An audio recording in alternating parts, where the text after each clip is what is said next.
member of the Senate Budget, Banking, Foreign Relations, and Armed Services Committees, former Reebok and Dollar General CEO David Perdue. Senator, it's great to see you this morning. Thank you so much for joining us.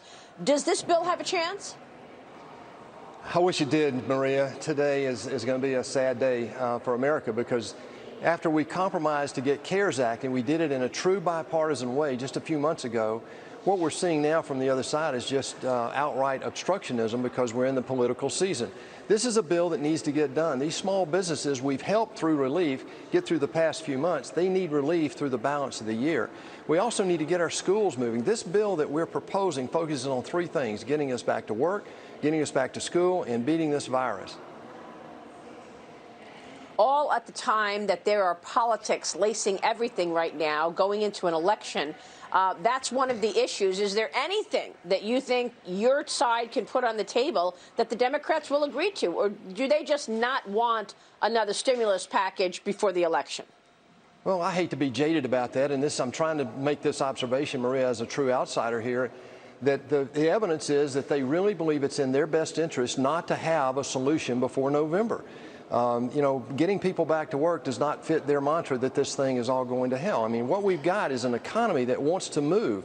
I mean, 10.5 million new jobs have been created in the last 4 months in this rebound. So our kids need to get back to school, but we need to get them there safely. And we've got $50 billion in here for testing, vaccine development, and future treatment. So, I mean, this is something that needs to get done right now. The obstructionism here, though, is blatant. It's the same thing we've seen for 4 years with the judges. The respite we had was in the CARES Act. In a moment of crisis, we saw true bipartisanship, and I'm calling on my Democratic colleagues right now to do the same thing now, because we need it just as badly now as we did back in April.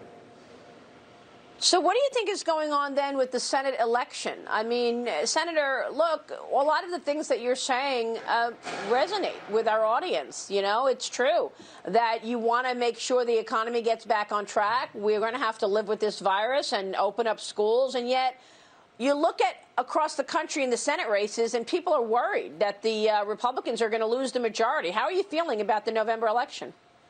Well, I'm cautiously optimistic. I mean, obviously this is an unsettled year. My goodness, we had an impeachment, we had a virus, a pandemic, we shut the economy down, for goodness sake. We've got a recovery going now. We've had this huge $2.9 trillion CARES Act.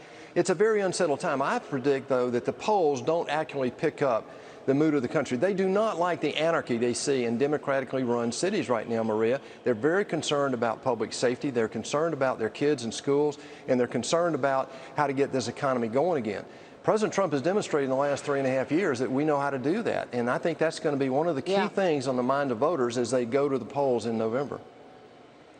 And in the middle of this, the president is pushing forward with his policy. The U.S. will withdraw more troops from the Middle East. The commander of U.S. Central Command saying that U.S. troop presence in Iraq will drop this month from 5,200 to 3,000. An announcement expected later this week. Your thoughts on this, Senator?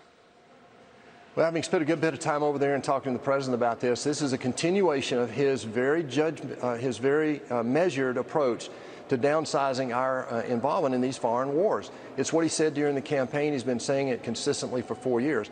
But let's put that in perspective. In January of 2017, the world was a very dangerous place because the Democrats under Joe Biden and Barack Obama had cut military spending by 25%.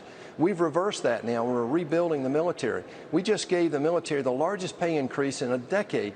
So this president is demonstrating he fully supports having a strong military. We've got our allies aligning with us right now and investing further in their self-defense in NATO and even in our Asian partners. You just saw some ports this week come out in Asia that we're going to have access to. So I think we're headed in the right direction in both those counts. All right. We will leave it there. Senator, it's always a pleasure to see you. Thank you, sir.